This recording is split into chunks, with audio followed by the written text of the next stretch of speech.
আমাকেও হয়তো অনেকে অনেক কথা বলবেন, কিন্তু আমি মনে করি যে এই আন্দোলনটার মূল নেতৃত্বে শিবিরকে অস্বীকার করা যাবে না।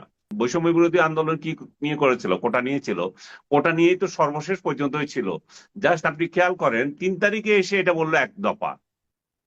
তখন এই যে কোটা নিয়ে যখন স্থগিত হয়ে যাচ্ছিল, যাদেরকে যখন ধরে ধরে নিয়ে যাচ্ছিল, তখন এখানে বড় একটা ভূমিকা শিবির অবশ্যই রেখেছে, যেটা শিবিরের প্রতিদ্বন্দ্বীরা আজকে স্বীকার না করলেও আহ, বলতেই হবে, এবং শিবির তখন স্বীকার না করলেও এখন করছে।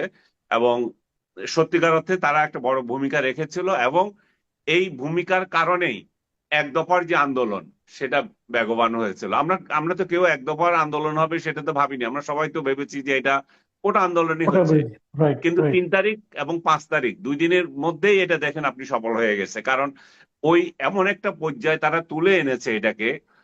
অবশ্যই এখানে বিএনপির ভূমিকা আছে, অবশ্যই এখানে জামাতের ভূমিকা তো অবশ্যই আছে। বিএনপিকেও আমরা অস্বীকার করছি না, তারাও দীর্ঘদিন ধরে আন্দোলন করেছে।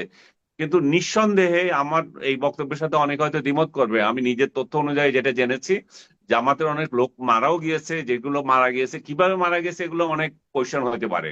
কিন্তু যারা মারা গিয়েছিল তাদের অনেকে জামাতেরই ছিল। ইভেন